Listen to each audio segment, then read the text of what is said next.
Welcome everybody. This is worksheet 4. I am solving by popular demand. Here we go. Alright, worksheet 4 is all about conditional probability. The big takeaway is it reduces our sample size. Okay, we start out with question 1. We have a bucket containing 50 lottery balls, numbered 1 through 50. One is drawn. Alright, so multiple of 6. Again, this means given a 2-digit number. So we always start with our given. We want to reduce our sample size. We started at a big sample size of 50, and we're going to narrow it down using conditional probability. Okay?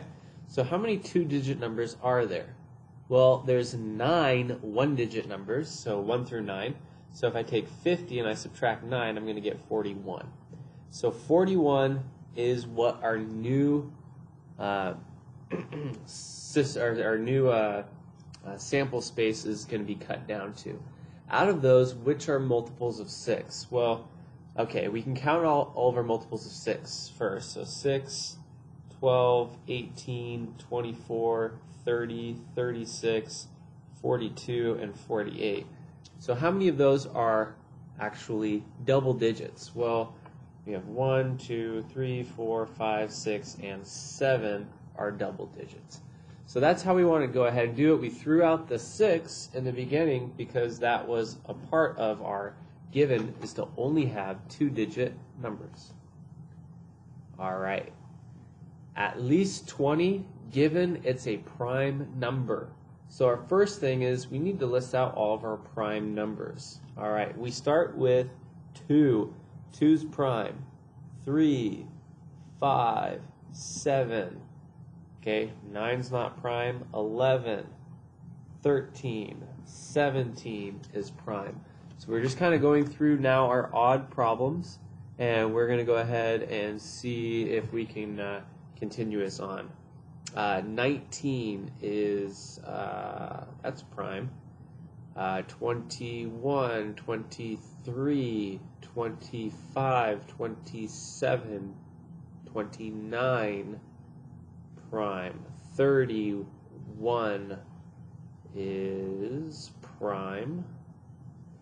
33, no. 35, no. 37, prime. 39 is not prime. 41, prime. 43, prime. 47 is prime, and 49 not prime. So we got 1, 2, 3, 4, 5, 6, 7, 8, 9, 10, 12, 13, 14, 15 prime numbers. So that's our given. So we got rid of everything but those 15. And which ones are at least 20? 1, 2, 3, 4, 5, 6, 7. 7 are at least 20. Okay? Number 4, not doing. Can't do that one. That was hard. Marty rolls 2 dice. What's the probability that the sum of 7 given the first die? So given the first die shows a 2. So which ones show 2? We got 2, 1, 2, 2, 2, 3, 2, 4, 2, 5, and 2, 6. So those are our only options. So that's 6 different options. And how many of them show a sum of 7? 1. 1 out of 6. Number 5. A card is randomly selected from a standard deck of playing cards. Find the probability that it's a face card given it's a black. Okay, so which cards can we actually look at here? Well, we only have our, our black cards is half the deck. So we have 26 black cards. So the given black cards is drawn. There's 26 of them. Out of those 26, which are face cards, we have spades and we have clubs, and for each suit we have 3 face cards. So that's 3 times 2, that's going to be 6 face cards. We could reduce that to 3 over 13. Okay, now all those ones we did in class, pretty much. Let's go ahead and move over here. Number 6, a month of the year is randomly chosen. Find the probability that has no more than 30 days given it starts with the letter A. Start with the given, it starts with the letter A. Well, there's only 2 months, so I went from 12 months down to 2 months. Those 2 months would be April and August. April has 30 days, August has 31, so no more than 30 would be 1, just April. All right, 7 through 9. The probability it's black given it's A. So how many A's do we have? 1, 2, 3. 3 A's. Out of the A's only, which is black? Just the one down here. Probability is C given it's white. How many white? 1, 2, 3, 4, 5, 6 white. Okay? How many are C? Just one. Probability black given B or E. Well, we have 1, 2, 3, 4, 5 B or E's. How many are black? Well, this one's not. That's 1, 2, and 3 of the B or E's are black. So 3 out of 5. Again, use our given to help us figure out what our denominator is, our new sample space, and then from those items we select the top. All right, 10 and 11 gave us a lot of heartache, so here we go. Out of the 125 children at summer camp, 45 signed up for swimming, 38 for arts and crafts, 12 who signed up for both. The child is randomly selected was probably they signed up for swimming if it is known that they did not sign up for arts and crafts. So that's our given. So what do we put on the bottom? Okay, so there was 125 kids, 38 signed up for arts and crafts. So if I subtract that, I should get 87 kids that did not do arts and crafts. So 87 kids, no on arts and crafts, right? So they did not do arts and crafts. Out of those kids, how many of them are swimming? Well, we could set up a diagram real quick, a Venn diagram. 12 did both. Okay, 12 did both. Of the swimmers, we should have a total of 45. So 12 from 45 is 33 swimmers, are only swimmers. Arts and crafts, we would have 26 are only arts and crafts, and 12 did both. Kind of hard to see the 12, but it's in there. So we threw out all the arts and crafts kids. They're gone, right? We threw them out of the 125, so we only have 87 kids. How many left are swimming? 33. Number 11, out of the 56 players on a football team, 24 are on the honors roll, 18 have perfect attendance, 7 who are on the honors roll also have perfect attendance. The players chosen at random, what's the probability they are on honor roll if it is known that they also have perfect attendance? So what is the probability they have perfect attendance? We have 18. So we threw out everybody but our perfect attendance. And how many are on the honors roll that are also on perfect attendance? That would be the 7 that overlap. All right, flip it. Now, we didn't have a lot of time to do these ones in class, so hopefully you guys pay attention here. The table shows the number of students that do or do not have their own car and whether they have part-time jobs. Okay, the probability of a student with a part-time job without a car. So yes to part-time job, no to car. That's going to be 30 over the total amount of students. Okay, so to add up all the students, we could just add our rows. This is going to be 108. 18 plus 24, that's going to be 42, which gives us a total of 150 kids. Now notice there was no given here, so I didn't have to reduce my sample size. I used the full sample size. I'm not going to reduce fractions today just because I want you to see where they come from. Okay. All right, the probability no car given they do not have a part-time job. So I'm going to look at only the people who don't have a part-time job, which would be those kids. Okay, so there's 42 people that don't have a part-time job. And how many of them have no car? 24. Again, we use our given to reduce our sample size. Part-time job, given they have a car. So who has a car? So we're going to do 78 plus 18. So there's 96 kids that have a car. And which ones have part-time jobs? 78 of them. Okay? All right, moving up. All right, so now we're moving to this this table here. So we have our Titanic. Oh, that's unfortunate. First class, second class, third class. Okay. So probability of third class survivors. So third class survivor, there's 172. And we got to talk about all of them. So let's go ahead and just quickly add up our totals. So we got 199 plus 117 plus 172. So we have a total of 488 here. 120 plus 155 plus 537. That's 812. And we can combine those two. And we're going to get our total of, so out of 1,300 people, that's our total sample space. Again, no conditional here, so we have to include all sample space. All right, first class given they died. So we can only look at the people that died, so that minimizes our sample space down to the people that died, which is 812. And how many were in first class? 120. Okay? All right, survived given they were in second class. So our given is second class, we're going to have to add these numbers up. So 272. So out of the 272 second class people, how many survived? 117. And the last one, the fact that they survived is our given, so we'll reduce our sample size to 488.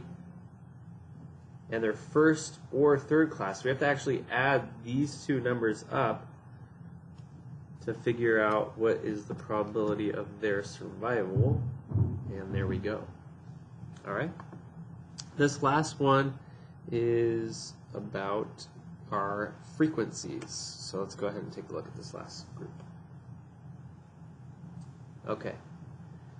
So the table below represents the GPA of a group of undergrad students and whether or not they will be attending grad school. Find the joint relative and marginal relative frequencies. Okay, so joint and relative.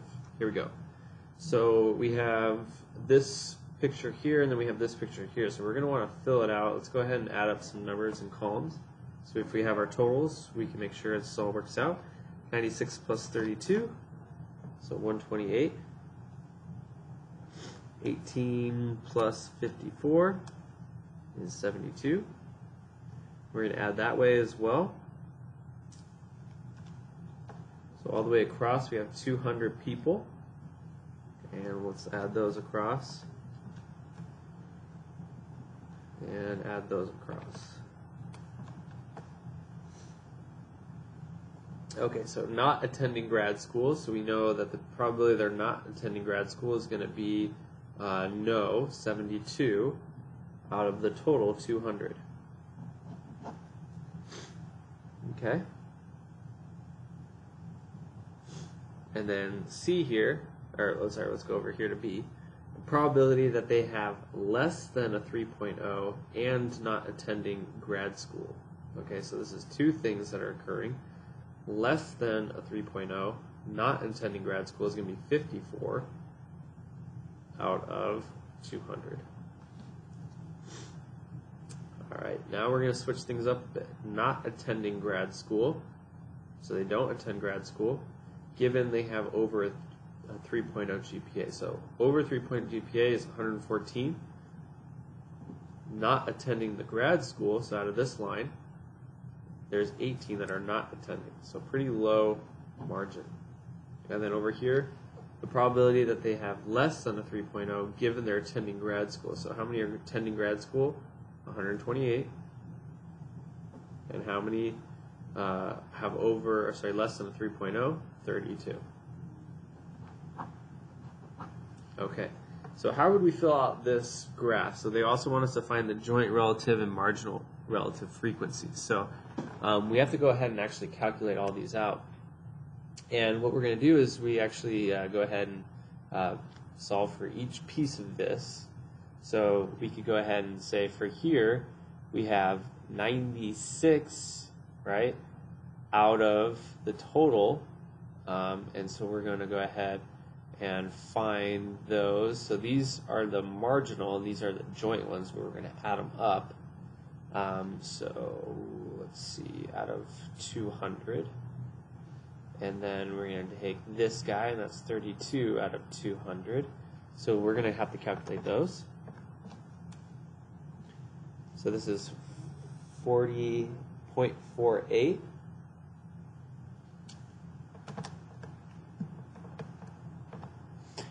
0.16. Okay, and then we can add those together, and we get 0.64. So 64% of our whole population is attending grad school.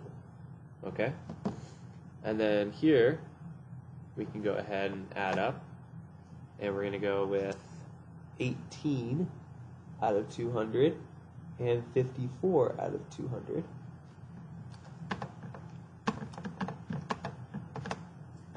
And that's 0.09. Let's zoom into this graph right here so you can see maybe a little bit clearer. 54 divided by 200, 0.27, and then add that, and we get 0.36, which really should be no surprise because we know this should add up to a total of 100%, right? And then we can add these across.